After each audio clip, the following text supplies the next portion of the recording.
What connects these different people coming into political office, bringing in through legislation advancements of the agenda, the global agenda of human enslavement, and then disappearing? And then someone else comes in with a different name, maybe probably a different party, and they'll do the same and advance it some more, just like Bush becomes Obama. What is the cement?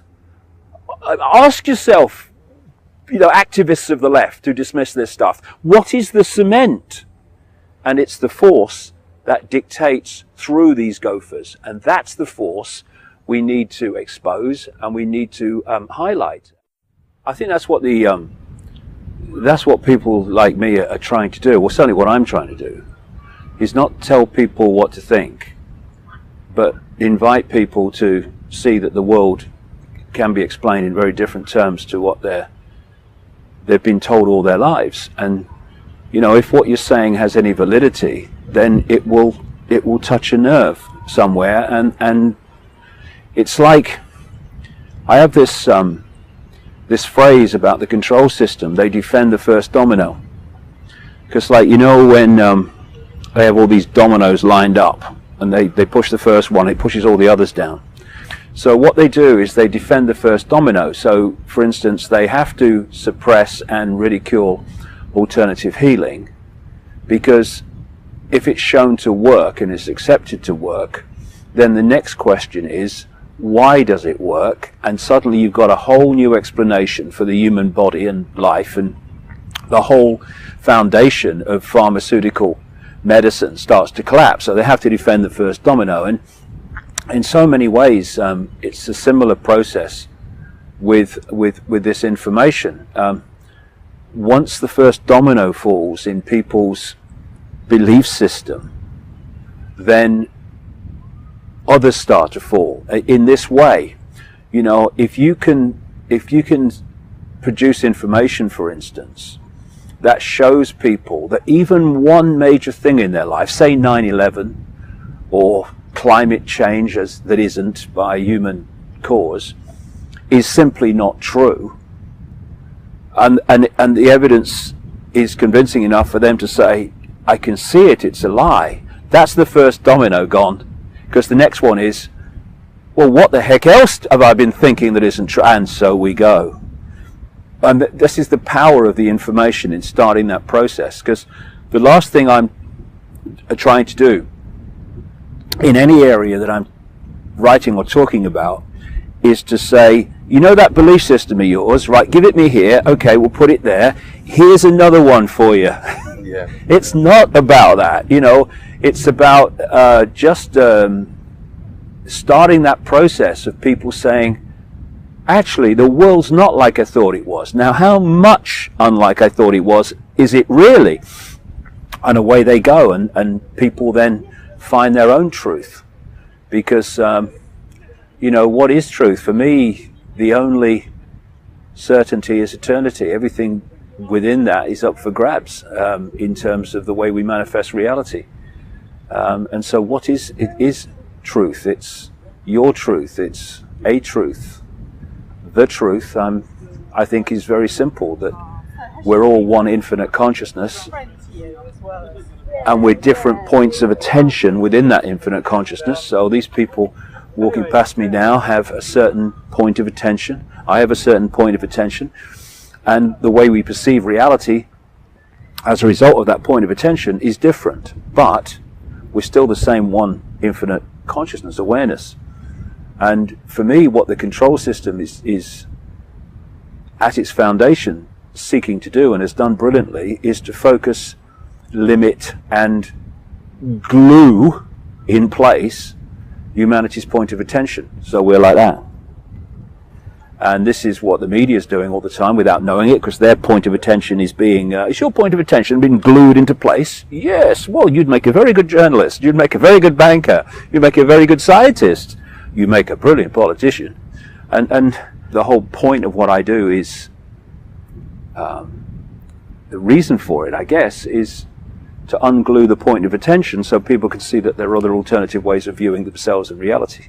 And the control system will not be able to survive if enough people unglue themselves, because the glue is what holds the whole house of cards together, and we're the glue. That's the great news, because we can therefore remove it, and down it comes. But only if we take our awareness back and stop having it externally programmed, so that we see self and the world in the way that suits mass human control. The idea of the matrix is a real contemporary, very powerful metaphor, right? And I know you've alluded to it many times, but in what way people kind of construct their own matrix, don't they? We live in a holographic reality, and one of the great characteristics of holograms is that every part of the hologram is a smaller version of the whole. This, for instance, is where alternative healing methods come from and what they're based on. When you see that the body is a hologram, every part of the body must be a smaller version of the whole. Thus, when reflexology and acupuncture says they can find points on the ear or the foot or wherever that correspond to different parts of the body, that sounds crazy to mainstream concrete science, but because they don't understand what the body is. But when you realize it's a hologram, those things must manifest. That must be so. You must find the whole body in different parts of the body. And in the same way, because it's holographic, if we have a matrix, there will be multiple levels of the matrix. As it actually said in the Matrix movie, the Morpheus character, when he said that the matrix was a technologically, in effect, generated dream world. So I think that that is based on fact. But in the same way, people live in their own matrix state, which is connected and driven, I think, by the matrix as a whole. The matrix itself is like an information prison, feeding us a sense of perception that puts us in this tunnel vision of limitation. But in the same way, people live in their own individual prisons, which they create by taking on that belief system of limitation. And it's my view that we live in a infinite reality, which is all possibility.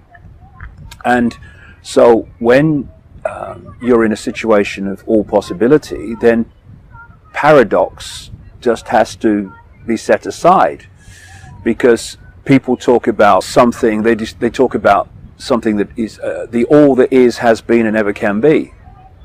And when you say that, people say, what do you mean? That nothing can be all that is and ever can be. What it can, all possibility. Because all possibility has to be all that is and ever can be, because it's all possibility. And in the same way, everything and nothing must exist in all possibility. All possibility must be an is and an isn't. It must be an everywhere and a nowhere.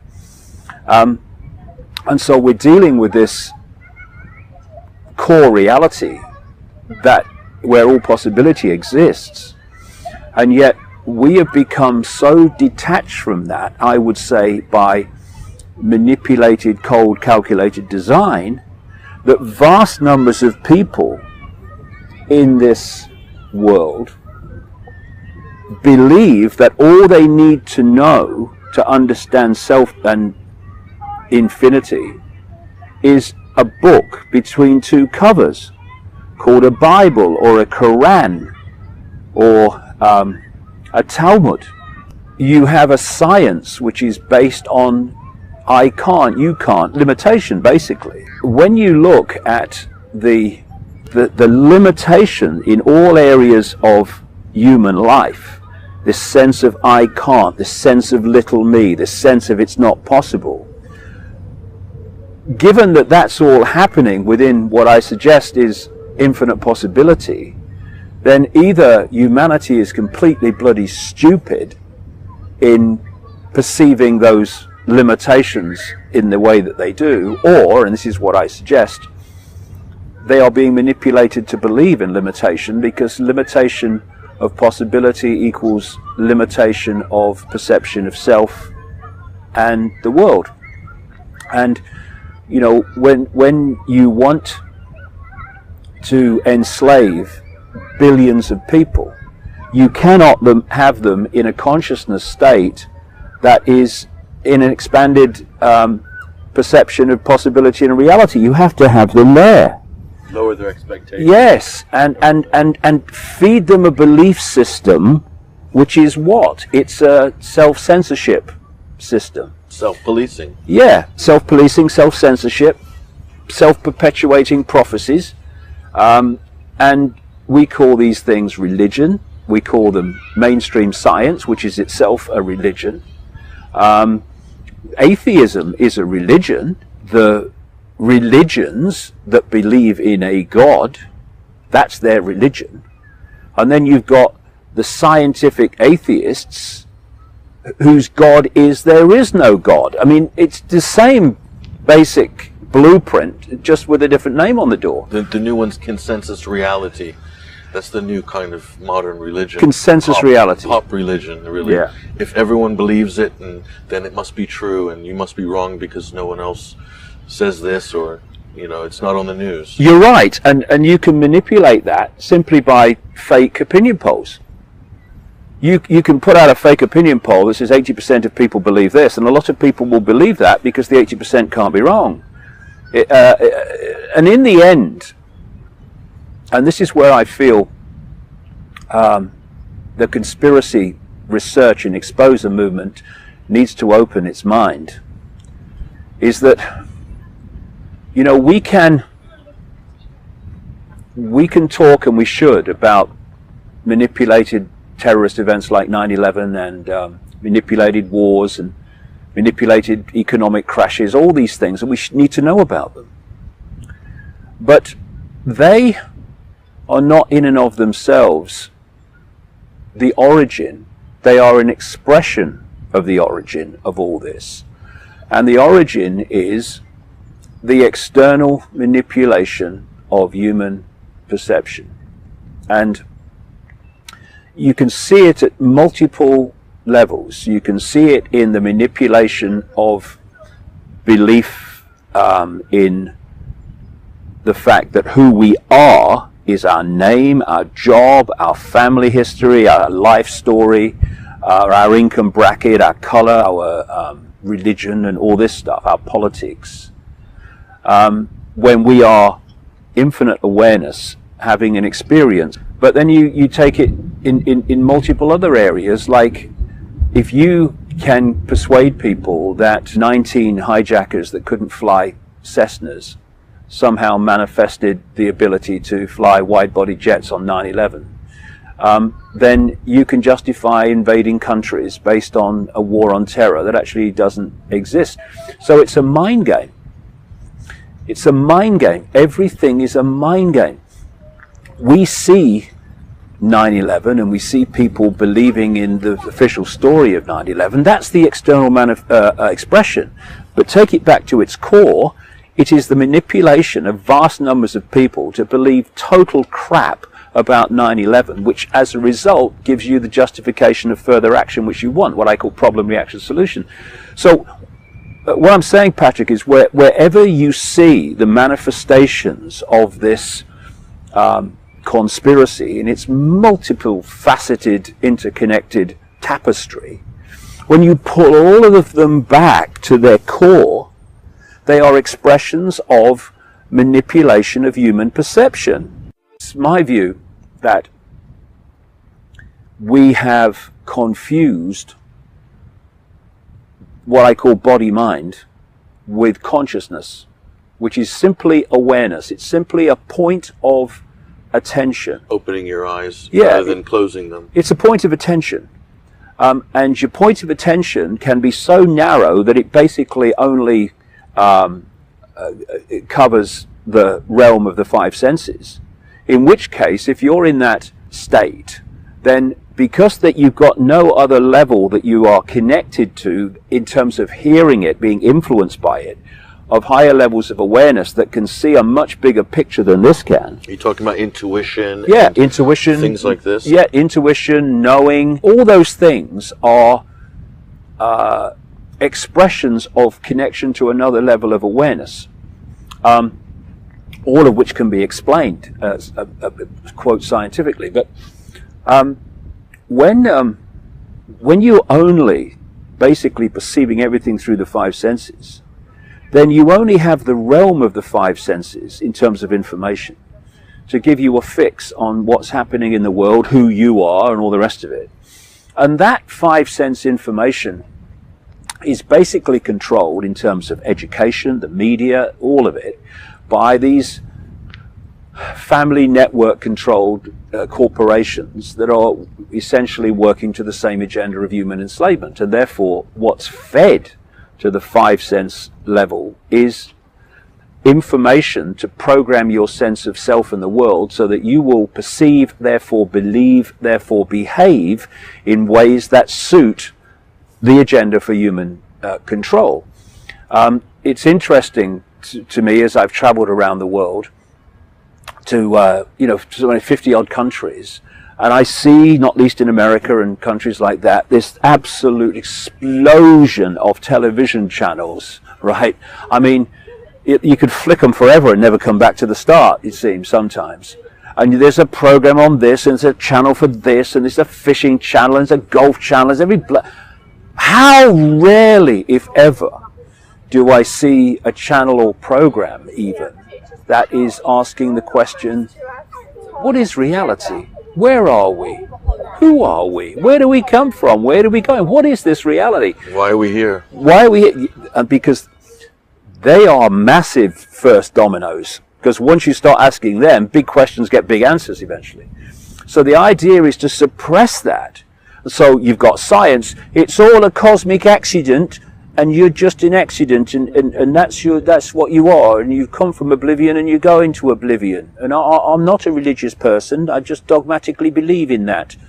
And then you've got the religions. I said before that I feel that there was genetic manipulation that went on at some point with humanity, and what they did is they took one of the vertebrae out of the neck, so humanity's always looking up. Look, heaven's up there, God's up there, I'm down here, I'm just little me, I have no power. So what do you do? You're a Christian. I've got this man in a frock, and he tells me what I have to believe to please God and all that stuff, and I just do that, and I go to church. And then you say to an Islamic guy, so what are you? I'm a Muslim. Okay, so what does that mean? Well, I go to the mosque, and this man in a frock tells me what to think, so I please God, and everything's the afterlife, isn't it? It's like get them sitting on a carousel horse, and get them to believe that somehow they'll be able to catch the one in front, right? It's called hope. Keep them in hope, but hope never becomes manifest. So it projects even beyond this life. You do what you're told in this life, and then you'll have a good afterlife, and all this stuff. It's always tomorrow. Oh yeah, austerity now, and then we'll have economic prosperity tomorrow. It's always tomorrow. And then you say to a Jewish guy, so what does that mean? Well, I go to the synagogue, and this man in the frock tells me what to think to please God, and it seems to me with the Jewish religion that, God wants you to do something in fine detail about every flipping 5.5 minutes. And the extreme of it's unbelievable. And what's the time? What does God want me to do at this time now? And what you're looking at is the same blueprint called different names. And it's to hold people in a sense of limitation, I can't, little me, so we'll give our power away to that which we think knows more than we do. I mean, on one level it's God, but on another level it's the bloody president, the prime minister, or or whatever. And so that's what happens when you get caught only in the five senses, and your point of observation is basically the size of a pea. But and of course all the pressure is to stay there, because if you start to say things that say you're in a Christian situation, or it could be any of them, and then you start to say, well, I'm having these thoughts, I think there might be more to know. I think that so and so. You can't say that. You can't say you're a Christian, and you can't say you're a Muslim. You can't say you're a Jew and believe that. Or this is all that stuff. And it's interesting that people describe humanity as sheep, but actually we've out-sheep the sheep. because at least sheep need a sheepdog to keep them in line. We don't. We keep ourselves in line by dictating what are the limits of human perception. This reminds me of the lion. You have the image of the lion on your book. Right. It reminds me of a story. There was a lion who was raised by sheep, and he thought he was a sheep his whole life until he saw his reflection in the pool and realized at that point he wasn't a sheep, he was a lion. And, you know, society really wants to create sheep, in a way, doesn't it? When, in fact, the lion inside of everybody is there latent. You're absolutely right. And why do they want sheep? Because sheep follow the one in front. I watched it. You can have one shepherd and a sheepdog controlling vast numbers of sheep, because they just follow the one in front, and if they don't, then they succumb to the fear of the sheepdog. But the sheepdog has become a sheepdog hybrid, which we call humans, because although people are sheep and follow the one in front, I mean, it is changing. More and more people are awakening to a much greater sense of self. You know, hallelujah, brother and sister. But what tends to happen in vast numbers is the sheep are following the one in front, following the shepherd. Well, the Prime Minister said, and the bank said, and all that stuff. And then a sheep in the herd wants to break out. Now the sheep become freaking sheepdogs. You can't do that, you're mad, condemn him, and all this crap.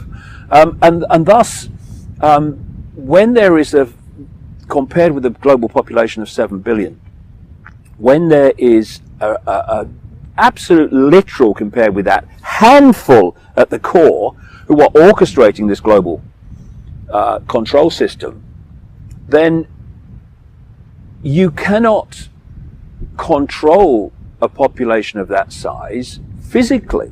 You can do it in small areas with these people in uniform that come from where? Recruited from the target population, police and military, and serving their own slave owners, thinking they're free, or thinking they're fighting for freedom. That's even more kind of hilarious. But you can do it in a small area, but you can't control 7 billion people with tanks in the streets and soldiers at the door.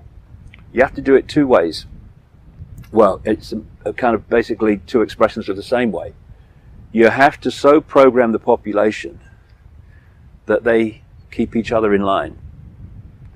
And so what you do is you create a religion. That you watch the blueprint here. You create a religion, and then you break the religion up.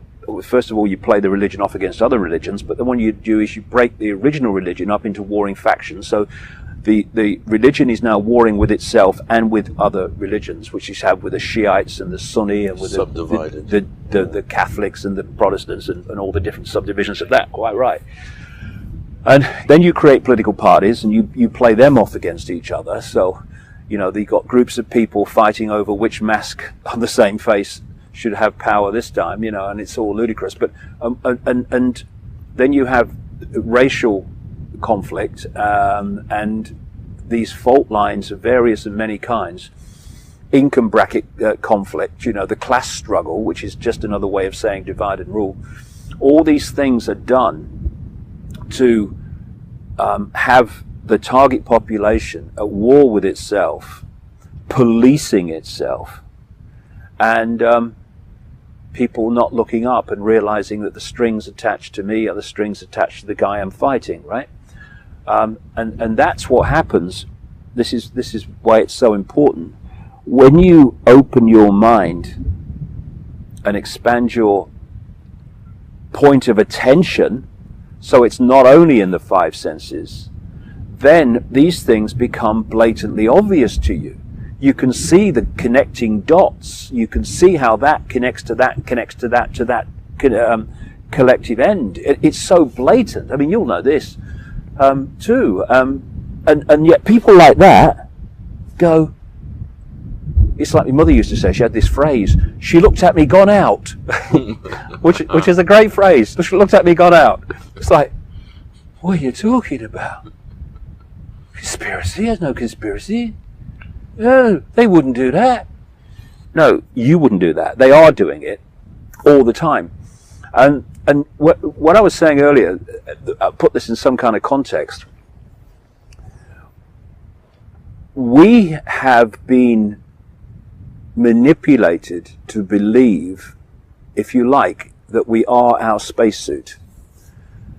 We are awareness, infinite awareness, points of attention within infinite awareness. And that is operating in a different frequency band to this world that we think we're living in, but actually aren't. You ask anyone walking down this path now, almost anyone, and say, can you see everything there is to see? And they'll go, in this space. Yeah, I think so, yeah. They can't. You can see a tiny, tiny frequency range called visible light, which is so tiny, humans are almost blind compared with what there is to see. According to mainstream science, and they're understating the case, I would suggest, of all the mass matter that exists in this universe, most of which cannot be seen by human sight, or even technology. If you take all the mass matter in this universe, the electromagnetic spectrum is 0.005% of what exists, they say. Some people say, some scientists say it's a bit more, but not much. Visible light, which is the only frequency range that we can turn into a conscious visual reality, is a fraction of the 0.005%.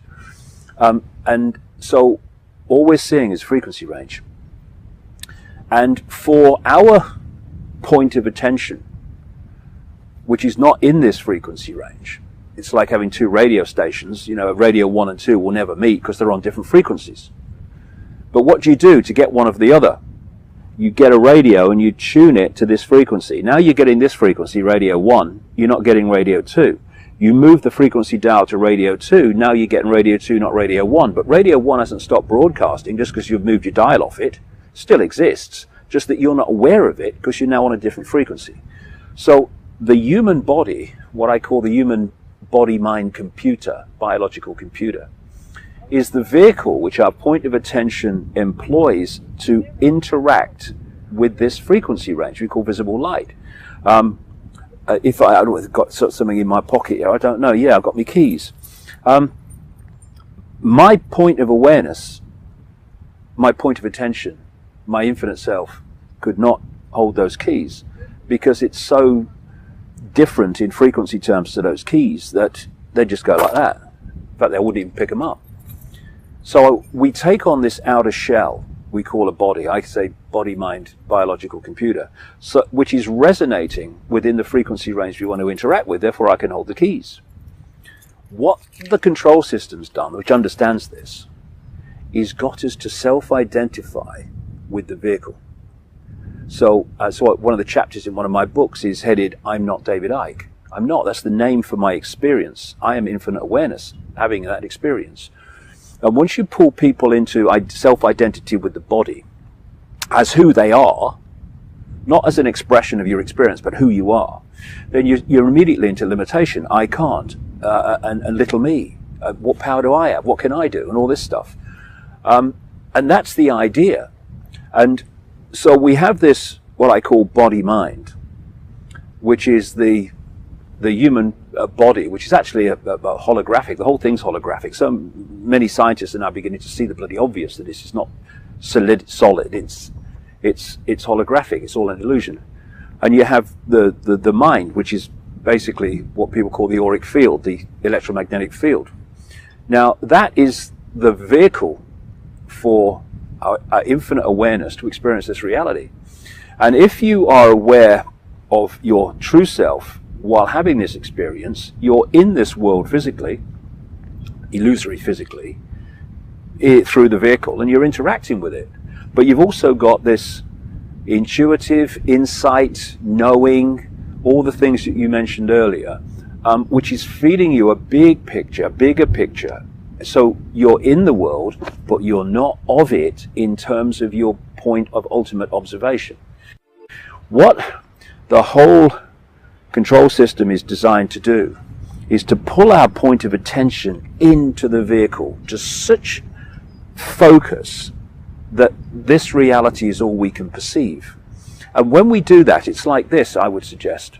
If you, and I think in theme accurately, symbolize the body-mind, as I'm talking about, with the desktop computer, and consciousness with the guy at the keyboard and the mouse. That's the kind of dynamic I'm talking about. Now, people say, I'm going on the internet. Well, we don't go on the internet, the computer does. We interact with the internet through the computer. This is what this is. Now, imagine you're in a situation, you're at the keyboard and the mouse, and you're telling the computer where you want to go, and you, consciousness, are making a decision on what you make of where you go with the computer. Then suddenly, Houston, we have a problem. You're banging the keyboard, computer's not reacting. You're banging the mouse, computer's not reacting. Now you're standing there, or sitting there, and the computer's now going on the internet, and at the level of the computer mind, it is deciding what it makes of it, and where it's going to go, and how it perceives reality on the internet. And what has it got only to give it a fix on what it's experiencing and what it's making of it? The bloody internet. So the internet, reality, is telling it what the internet is and what to make of it. And in the same way, we live in this control matrix, which pulls the point of attention, if we submit to it, most people do, though it's changing, into the five senses, into the biological computer, basically only. And the control system, what I call this matrix internet, is telling you what to make of it, because that's the only source of information you've got, because you've switched off from that. And this is what's happening. This is why, I mean, what is one thing you find with a computer? It's very predictable. If you put data input in a certain way, in line with the way the computer's programmed, before you press enter, unless the computer's not working, you're going to know what that computer's going to do when you press enter. Now, when you travel around the world, in different cultures and different colors, different races, different belief systems, different religions, and yet, I mean, Patrick, 7 billion people should be giving us, within all possibility, 7 billion points of unique possibility. Look at it.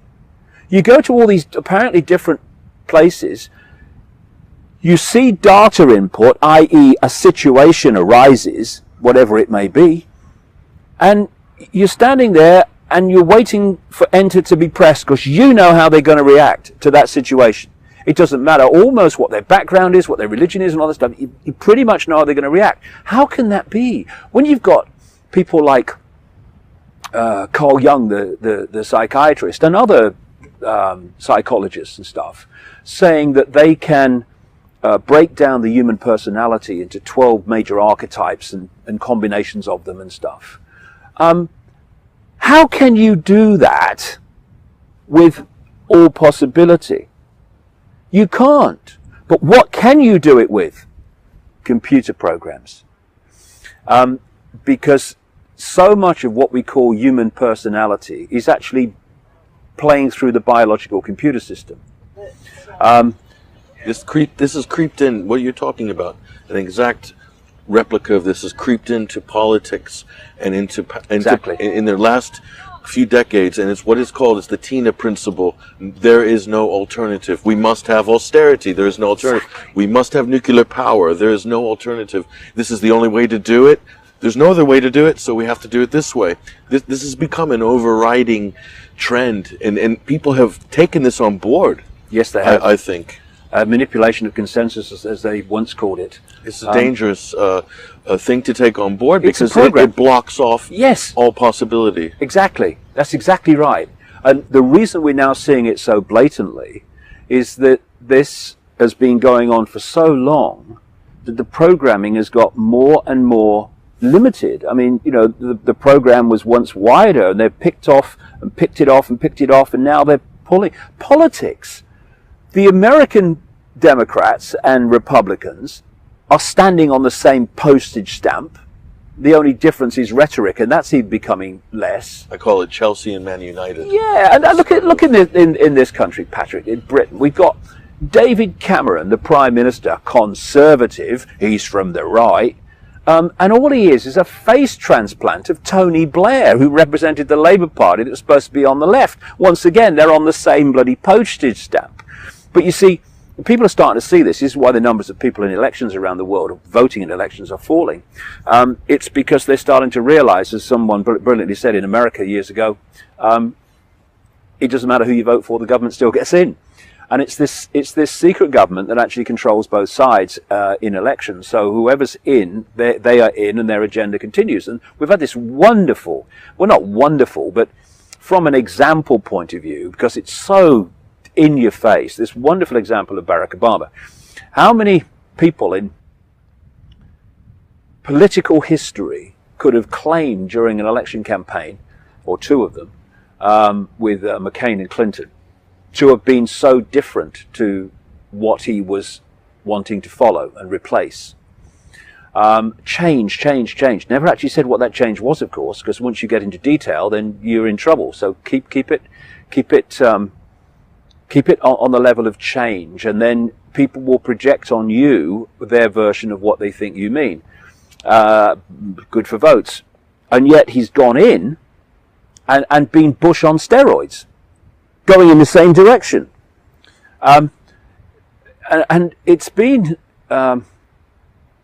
good in a way, in a perverse kind of way, that it's actually so blatant that people have seen it. Agreed. Doesn't matter who you vote for. Now that's a domino gone. Yeah. Once you think, well, it doesn't matter who you vote for because they're all why are they all the same? That's the next domino, and then off we go. They're all the same because they're just pawns of the same In another network. perverse way, it's forced the so-called neoconservative media to actually do journalism for now, because of Obama's in power. Yeah. But that's, again, a kind of a perversion of a benefit. Yeah, yeah, we've had a few of them because it's now becoming so blatant that even some journalists are having to reevaluate their worldview. I found it interesting to see an article recently where quite a well-known anti-war activist was asking in an article the question, why does the left in politics, or the left in activism, why does it produce thousands of people at NATO and G8 summits, but hardly any at Bilderberg meetings? Now this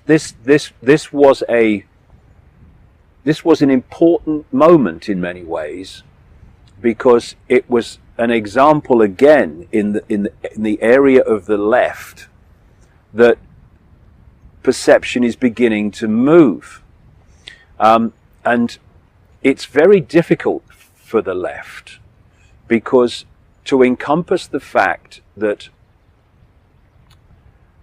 there is a force that is controlling through left, right and centre, and manipulating through left, right and centre to a specific goal, is to have to accept that probably your pretty much lifelong worldview of us and them and the class struggle has been a nonsense, and that actually this force works through us and them. And how about this? How about this for an idea? That the us and them come together in mutual understanding that they're both pawns in the same game, and then we might be able to do something about this. Because, like I think I said earlier, the class struggle, left and right, is just another version of divide and rule. And the left has vigorously refused and often ridiculed this whole area of conspiracy. because its worldview would fall. And so, I mean, we saw during the Bush era, the boy Bush era, the expansion of the so-called anti-war movement in America, and they were very, getting louder and more vigorous in their opposition, but they had their testicles removed the moment President Obama became president.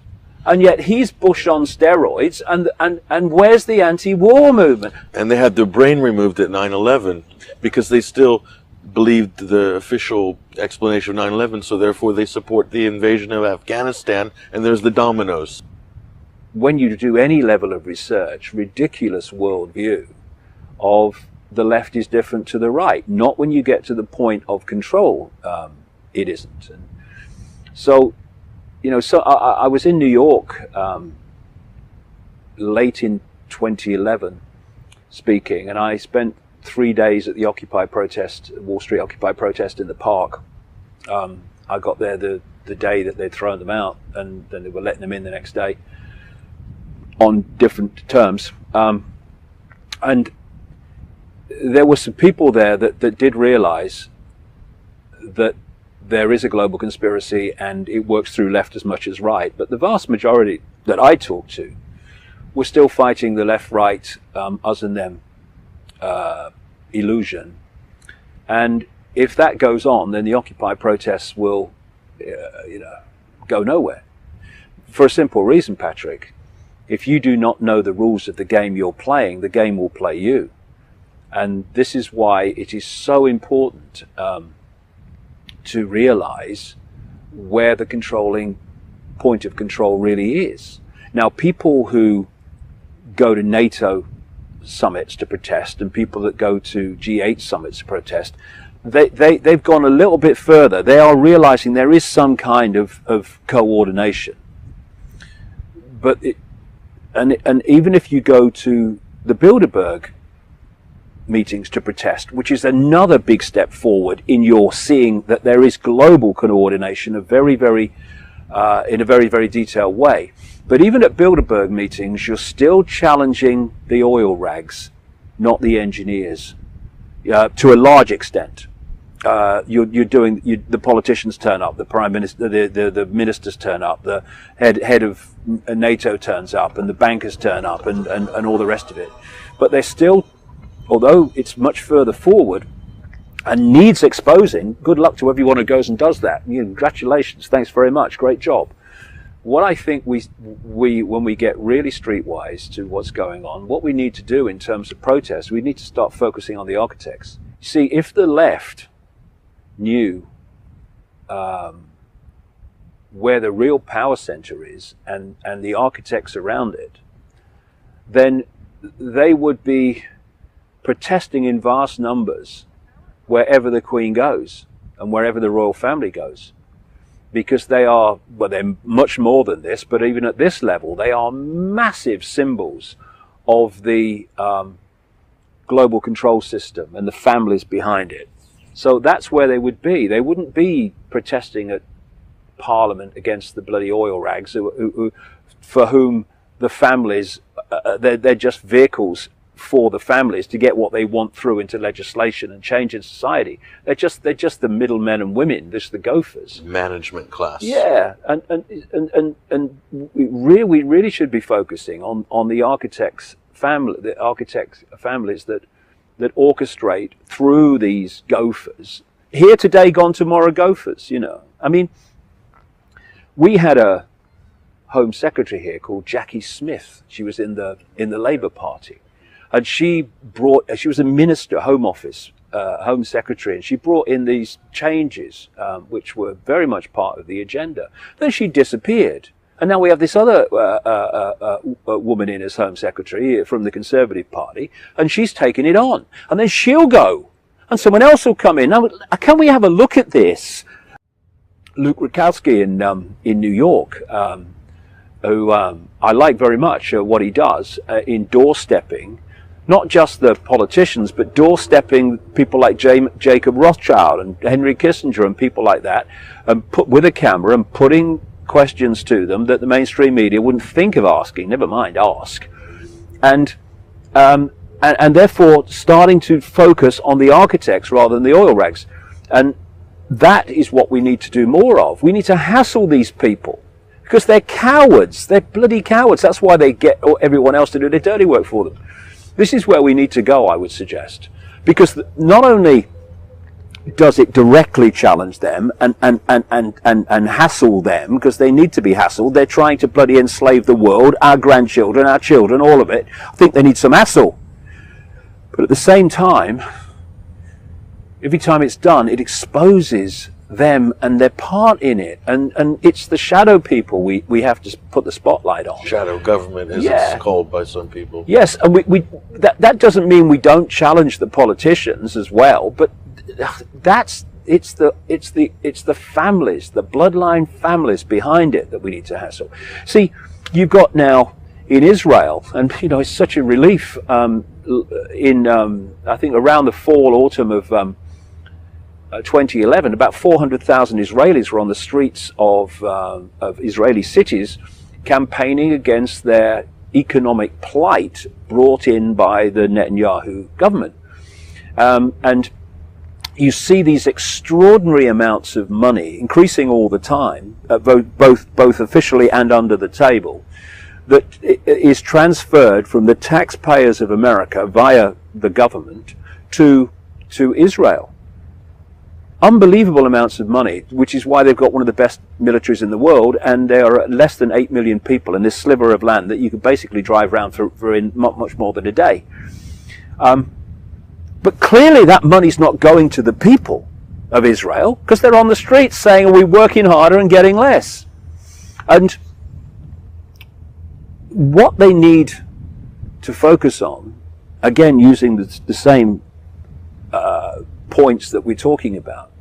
Yes, Netanyahu needs focusing on to an extent, but he's just the David Cameron, Barack Obama, George Bush of Israel, who is dictated through, in his case, because I think he's a contemptible man, very willingly, he is worked through by the same network that's working through Obama and Bush before him and Cameron and Blair before him. And what we need to do as a human race is heal by awareness of the situation.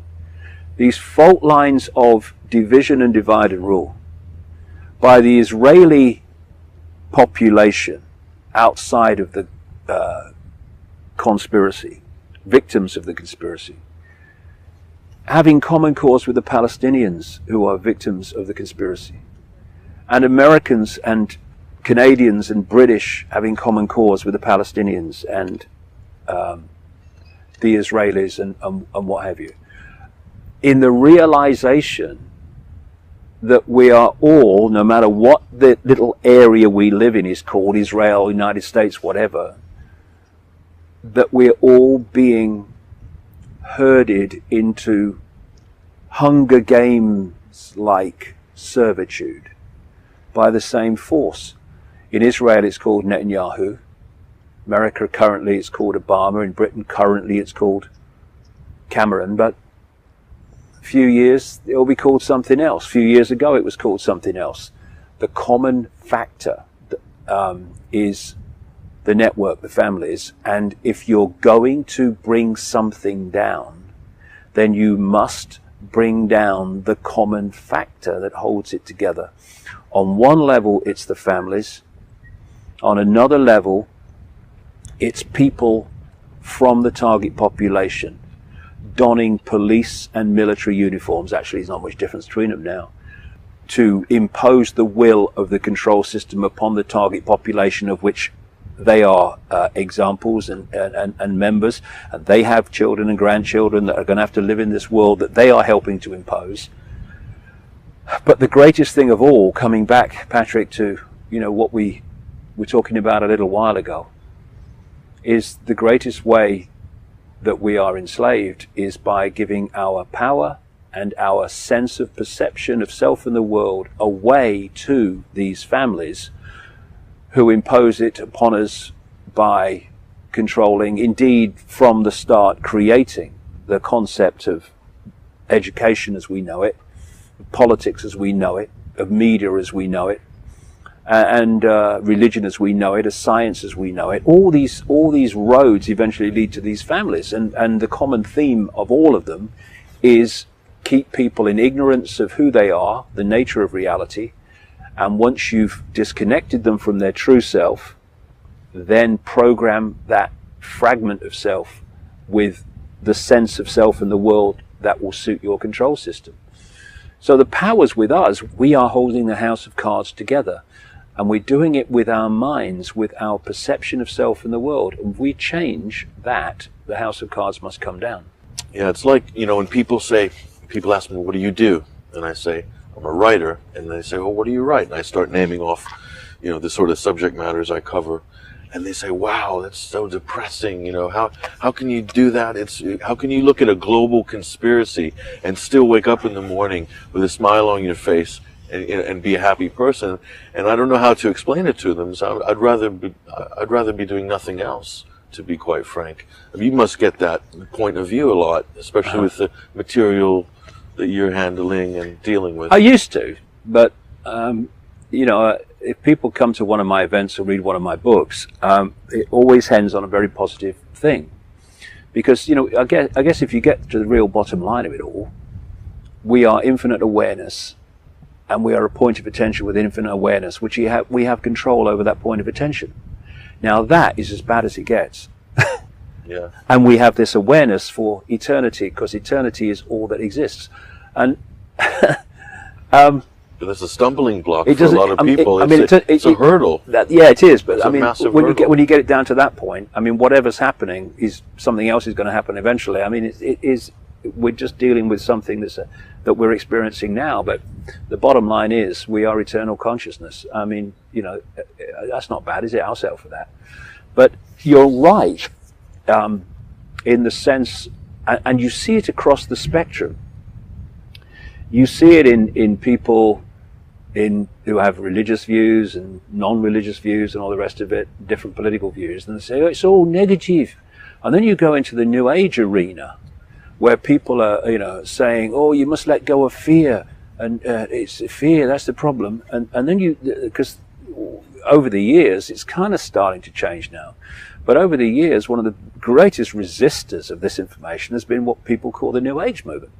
Because, oh no, it's negative, we must be positive, and all the rest of it. Now, first of all, I thought you'd let go of fear, so I don't see what the problem is.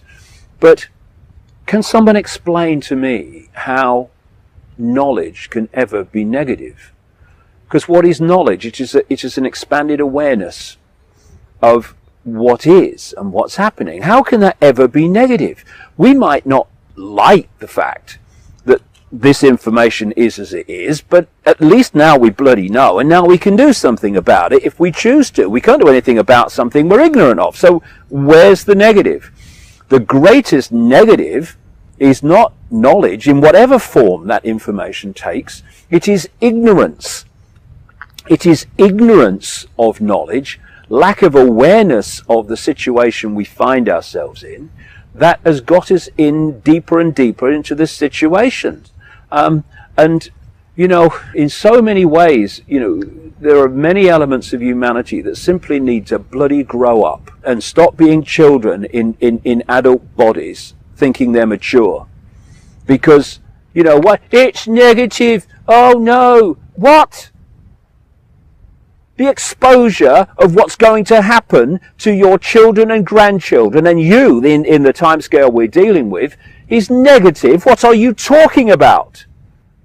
Grow up, face it, do it. The biggest thing, one of the biggest things that holds people in servitude, collectively and individually, bloody denial. Because denial is simply not wanting to face reality. Cognitive dissonance. Yes, whatever. Exactly. And what is denial? It says, I don't like what the situation is, so I'm going to deny that it is like that and crack on it isn't. And I've used this analogy before. And meanwhile, you're over here looking at this, and it's going to happen. I know. It's like you can see it playing out. Sometimes, Patrick, I feel like it's getting easier because people are waking up in greater numbers. It's brilliant, fantastic. But I feel sometimes like I'm standing on the other side of the road, and there's a guy about to step out in front of a truck, and I'm screaming, "Stop! There's a truck!" And he's going, "You're bloody mad, there's no truck." And then there's this loud bang. And there's a tornado coming, and you don't want to face it's coming, so you put your head in the sand. Oh, there you go. There you go. Oh, God, that feels better. What's on the telly? But the tornado's still coming, and your bum is still in the air. And if you would just go, "It's coming," you can face it and take avoiding action. If you put your head in the sand, in denial, then at some point, out of nowhere, you're going to be spinning 50 foot in the air. What do you think causes this denial? Do you think it's the fear of being outcast? I think the biggest thing, Patrick, is people don't want to face what's happening. It's too much for them. Armed with the knowledge something is happening, then you're forced to make a moral choice there. Do you step out and take action, or do you just kind of retreat into your shell? And a lot of people, I think that's the choice maybe they're looking at. Well, what happens when you start to know and you accept what the situation is? Then suddenly there is a big responsibility. Yeah. Because with knowledge comes responsibility. What are you going to do about it? And people would rather ignore or deny to themselves that it's happening than actually face it and take that responsibility and face actually what we're in. And it's interesting how people often thrash out in a really over-the-top manner against people exposing it. Because what they're actually doing, that over-the-top attack, is an expression of their own fear that it's true. And basically when they attack you like that, what they're doing is shut up, don't stop it, don't want to hear it, no. That's what they're doing by putting this information out. Is you're kind of poking them in the chest in a funny sort of way and saying, look at it, I don't want to look at it, shut up. And their way of expressing that is in attacks and dismissal and ridicule of people that are putting the information out. And that goes with the territory.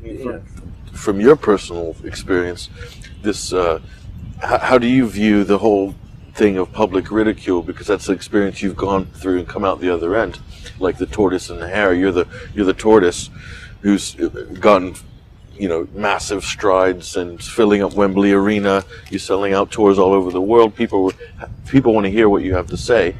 Where at the beginning, anyone watching this could put themselves in your shoes 20, 30 years ago. Yeah, 22 years ago I started. And how did you it made you kind of what you are today? Yeah, well, first of all, life can seem like a series of random events, but if you look at it, especially those that go with their intuition, because when you go with your intuition, you are connecting into an energetic flow, an information flow, which is taking you in the directions you need to go. This gets in the way because when mind, when which is not only in the brain, is multiple the levels mind of body you said before.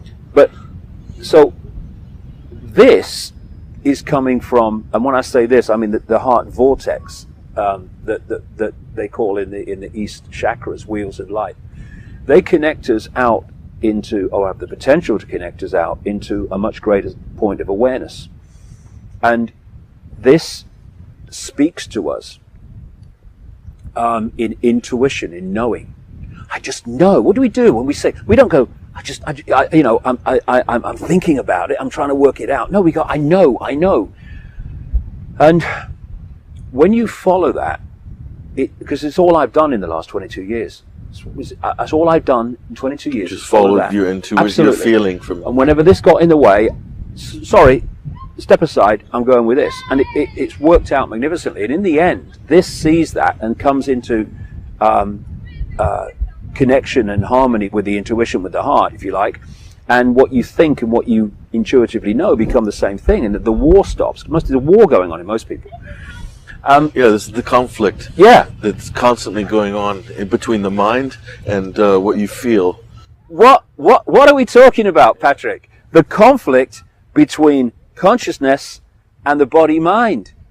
And this is what's going on. And what the control system wants to do is to so program the perception of body-mind that it suppresses this. And it does in most people. But by when you go with your intuition, your life suddenly becomes this synchronistic bloody flow of coincidences, which everything dovetails. It's wonderful. It's an adventure. Not an ordeal, an adventure. But because this is coming from a completely different point of observation of this reality and perception of this reality, this is going to lead you to do things and say things that people in this mode are going to go, hey, he's potty, he's mad, because they can't see. It's like, I think the writer John Milton said this, words to the effect of you can't understand the dancer if you can't hear the music. And here's the music, and if you can't hear the music, then that which is dancing to the music by following intuition is perceived as crazy, because why are you dancing? There's no music. Anyway, especially when you follow your intuition, when you look back in your life, you see that there are no random events, only different steps in the same journey. And when I went on the Wogan show in 1991, and in a state where I didn't know what my bloody name was, my mind had just exploded open. I didn't know where I was. It took about 3 months for everything to morph back, and suddenly I saw the world differently, but I was me again. And that ridicule, that mass ridicule, where I couldn't walk down any street in Britain without being laughed at, and I couldn't going into a pub for years, waste of time, it was uproar. Just, a comedian would say my name, and there was a laugh. What that did was clean me out of one of the greatest of all human prisons, the fear of what other people think. And you see, if you're the control system and you set the norms in society, nonsense as they are, norms, brackets, programs, then the population will police the norms, and anyone who steps out of the norms gets jumped on, as I did. But it cleaned me out of the fear of or concern with what other people think of me. Because frankly, they've got a right to think what they like. It's called freedom. Now, I've got a right to think what I like, funnily enough. That's the bit that they seem to not understand, or used to. Anyway, but I didn't know when that was happening, and it was a nightmare and all the rest of it, that further down my life river, around the corner, which I couldn't see, I was going to be dealing and communicating information about shape-shifting people and reptilian entities and moons that are constructs. If that freaking fear or concern with what people think of me and what I say had not been cleared out at that point in the journey, shape-shifting people, you're freaking joking. I ain't talking about that, right? But and 100 other things. But I have no problem with it, because I have this simple philosophy, here's some information, make of it what you will, see ya. I'm not trying to persuade anybody.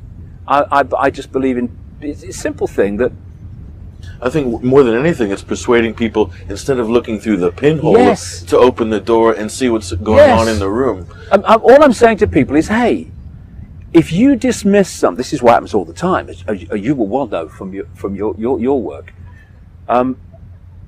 If people, I say this to anyone, if you are dismissing the possibility of something by reflex action, when you have not done 30 seconds of research into the subject, that is not saying something about me. It is a confirmation of the scale of your program perception, of the P-like reality that you live in.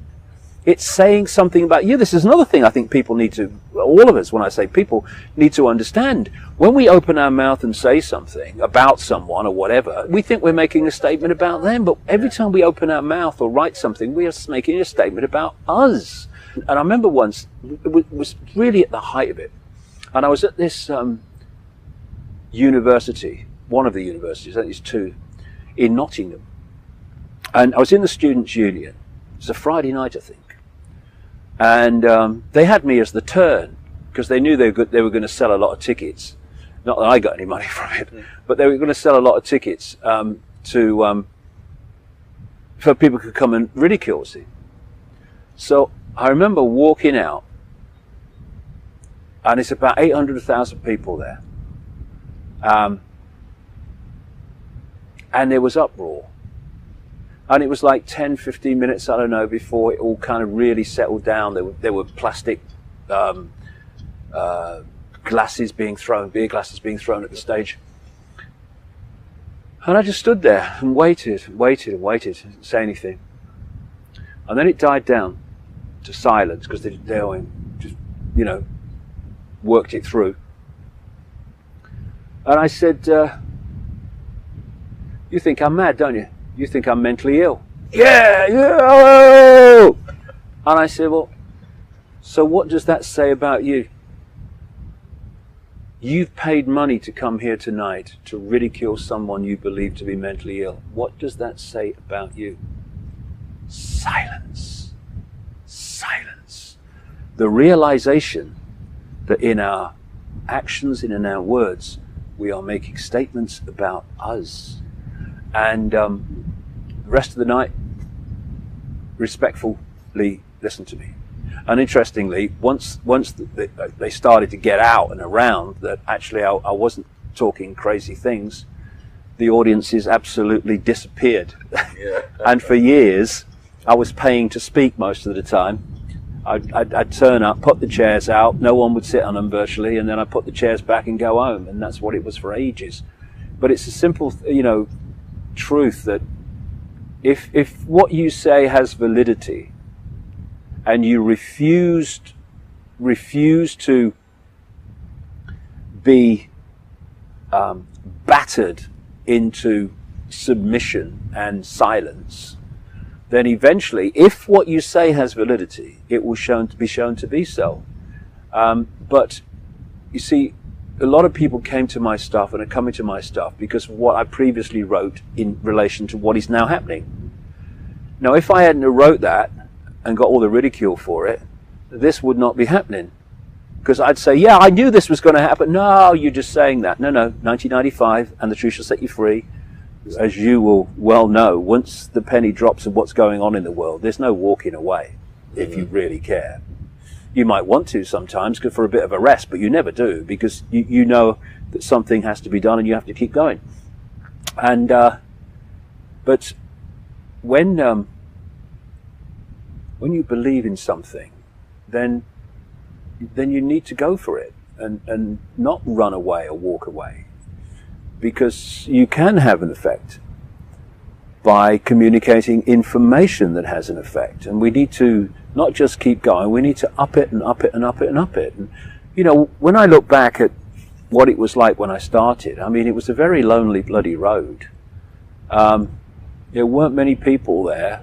There's long gaps between people. But it ain't like that now. Oh, yeah. It's such the playing field is much more dynamic. It's such a joy to me, Patrick. Makes me quite emotional, really, when I see all these young people and new people setting up websites and what have you and radio stations and programs to communicate this stuff. And like Luke, you said, Luke Rudowski, you see the We Are Change kids sprouting up in different cities. It's unbelievable. Just taking it on their own fantastic. back. It's fantastic. This is a good point you make here in relation to people like Luke. You don't have to wait for someone to explain what you do. You don't. You just do it. You get on with it, and you learn. You learn on the hoof, and you learn from trial and error, which is what? It's experience. It's not really an error. It's an experience that teaches you something, and you become better and better at it. Anybody who's any good at anything learned on the hoof. Yes. From my experience. Oh yes. Not at school. No. Oh well, I left school at 15 to play soccer. It was one of the best things that ever happened in my life, you know. But it's fantastic what's happening, and I just say to people, don't think about it, just do it. Don't think that only other people can do it. Oh, that David Icke can do it, but I can. Why? Look at me. 2 arms, head, body, legs, bit of arthritis. Mind, consciousness, that's you, that's all of us, and we can, you know, we can all make a contribution. The reason that people don't is if they don't realize there's a contribution to make because they don't know what's going on in the world. It's one thing, but they do, it's because, well, I could never do that. Well, yes you could. Yes you could. You did. You know, I look at your website, I checked Alexa, you get incredible traffic. But there was a day when you started that site, you probably got a few hits a week, a few hundred a month, maybe. If that, and yes. Now you're into the hundreds of thousands per month. Yeah, it starts from a small effort. Oh, it's that old phrase, isn't it? You know, a walk of 1,000 miles starts with the first step, and it's amazing if you go for it how the seas part, and you can do things that you never believed you could do. You know, the only thing I would say about this whole conspiracy movement, and I don't know whether you've noticed this, Patrick, but I've noticed it very much in the last really 6 months, how people are within this arena are exposing themselves for their true motivation, not by being exposed by others, but by their own actions, often in attacking other people. Here we are again, believing they're making a statement about them when they're making a statement about themselves. In other words, there is an element in this conspiracy arena where, and this is all I ask of any researcher, I don't ask that they're always right. I mean, bloody hell, you're trying to uncover something that was going to be uncovered, you know. I don't ask any of that. I just ask that the cause is first, second, and last in importance, and their personal situation does not impinge upon it. And there, in other words, when someone does something they don't like within this arena, they say, well, I don't like it, but this guy's putting so much great information out, then I'm just going to walk away. Instead, it's, I must destroy this person because they've upset me. And if I destroy the ability of that person to put out all this great information, it doesn't matter because I'm more important than the information. And I see this. There is a strata. Seeds of self-destruction. Yeah, there's a strata within the conspiracy movement where this kind of mentality exists, and in the New Age and all that bloody stuff. If you're genuine, then what's best for the cause will always be first, and what's best for you will always be subordinate to that. Best for you individually, or expressing your resentment and bile on someone else will be secondary to the cause. Within this arena, there is a kind of unspoken, an unspoken kind of genuineness, if there, an unspoken moral code, bit fancy, but you know what I mean. This is what these researchers who, see you mate, all the best.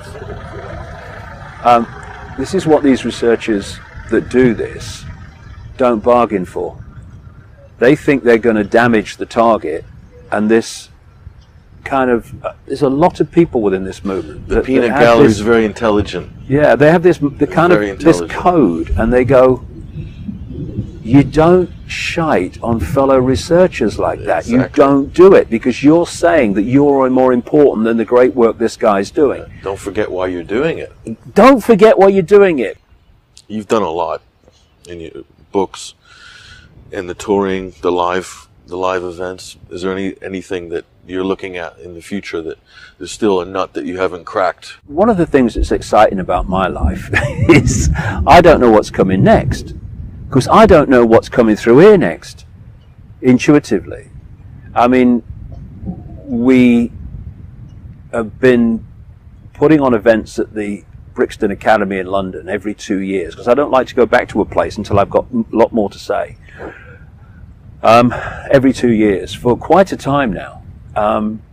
But the last time I spoke there in 2010, the tickets went 6 months in advance, and we had to put another one on the same year. And so when it came round to 2012, I thought, well, we must have a bigger venue. We want to go to the Royal Albert Hall, not least because of the, give the energy a kick. But they weren't really interested in having me there. That's 4,000 people. And then you think, well, you go back to Brixton Academy at the time you want to do it, who've been great friends to us and very enthusiastic. And they say, oh, sorry, we can't do it at that time because it's the band season and all the seats are taken out. And this is how synchronicity works.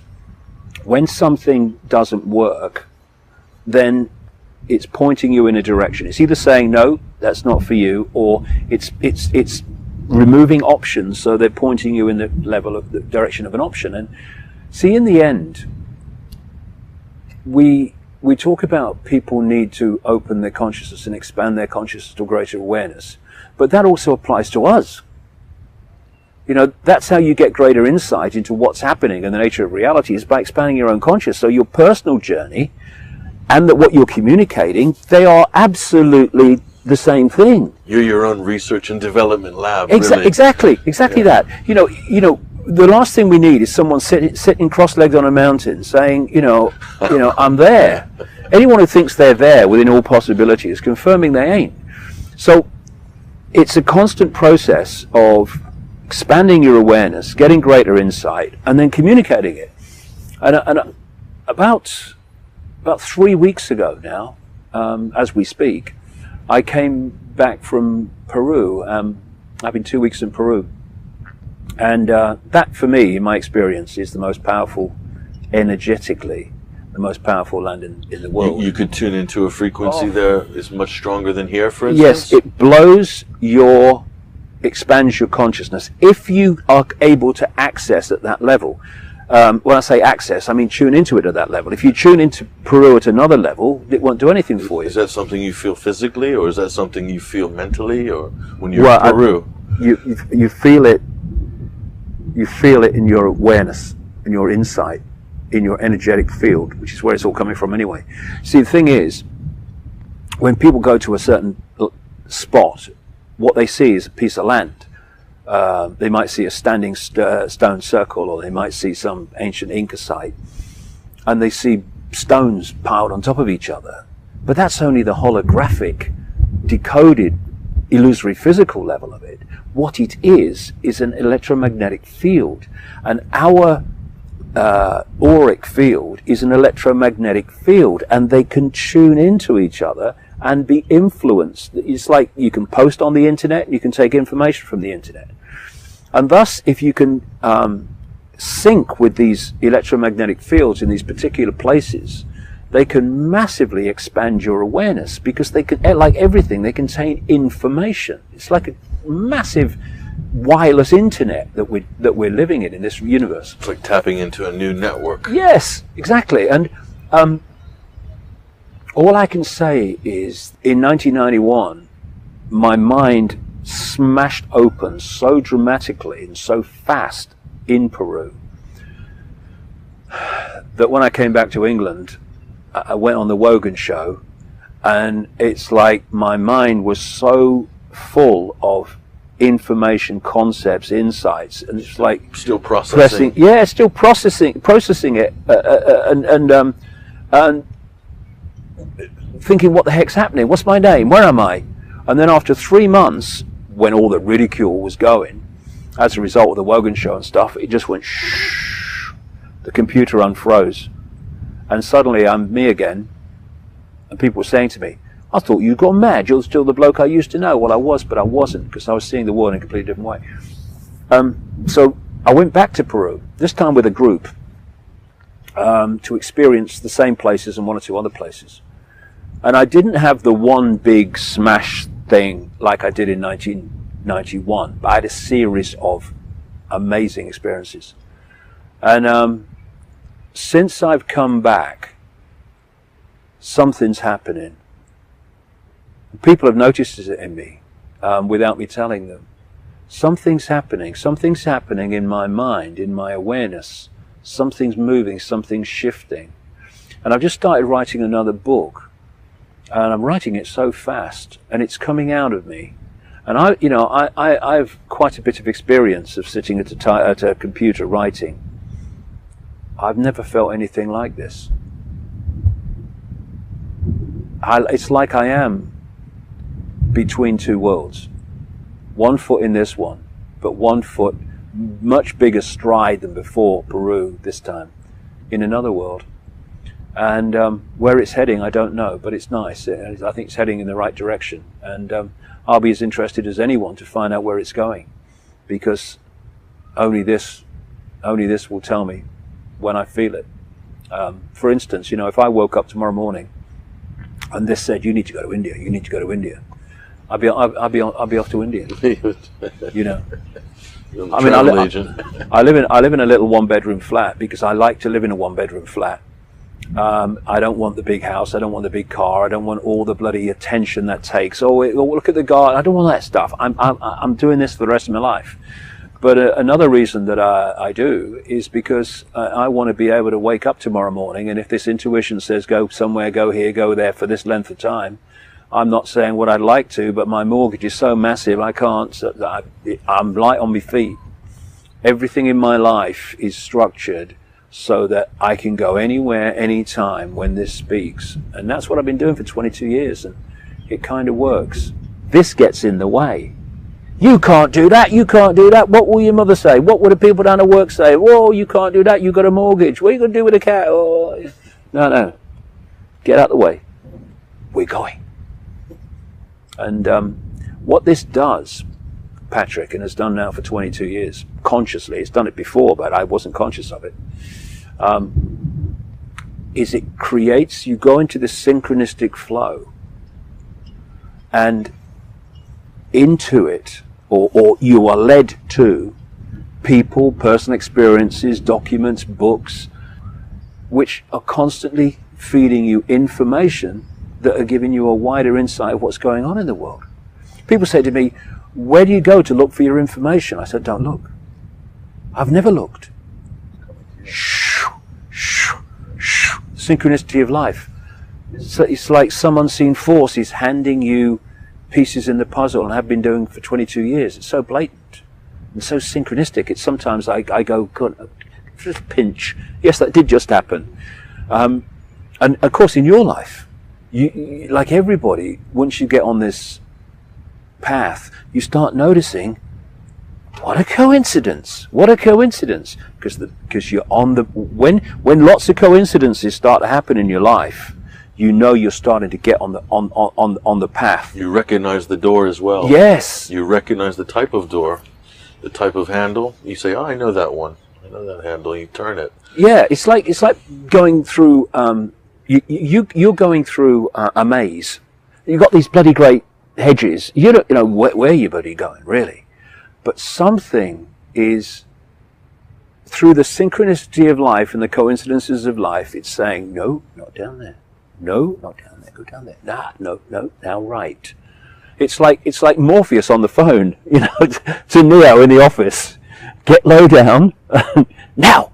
Yeah. And that's what it's like, and that's when you let this start to flow, because this will tell you all the reasons why you shouldn't listen to that and go right. You go left. Listen, I know, I've worked it out. You go left here in the maze, right?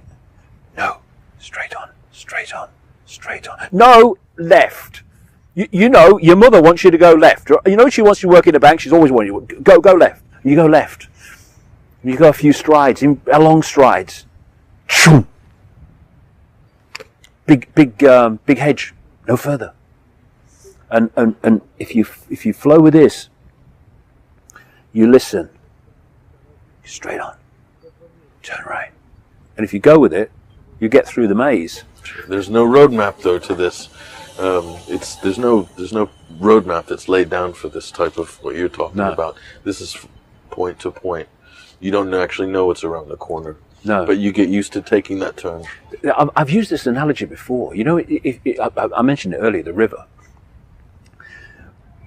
The conscious mind, that which we're aware of, sees at any point in time, as you go down the river of life, if you like, the next point, the next turn in the river, it can't see any further. But that which is connecting here can see the whole journey from source to sea. So you can have a preconceived, that's a big prison, preconceived outcomes, because they set you up for disappointment. You know, you go to a football match and you have a preconceived outcome. This team must win or I'm disappointed. Well, if it loses or draws, then you've had a bad day. But if you just go and enjoy the game, not connected to any outcome, well, you can enjoy the game and win, lose or draw, you've had a good day. And it's the same with life. But you can be going down with a preconceived idea. I want to get to this point on the river by nightfall. And then maybe you spring a leak. And you have to get across to the shore and stop, and you're fuming, and oh, life, I'm so unlucky.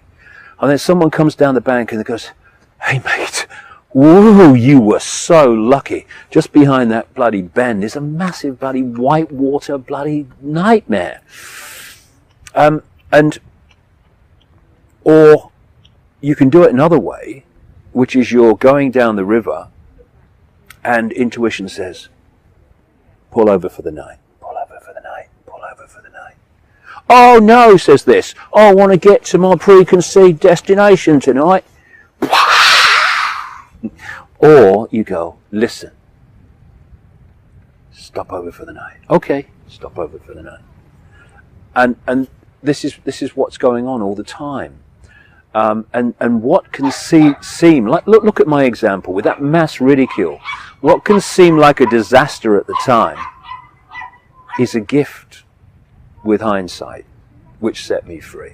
And I can't say I liked being ridiculed like that, but I look back on it, if not some with affection, with at least the knowledge that it was essential to where I am now. I am what I am, whatever that is, not despite it, but because of it and everything else that's happened in my life. Well, I think there's thousands, possibly millions of people that are grateful for you for going through that journey, because it's helped to enlighten them. And by that, I would like to thank you very much.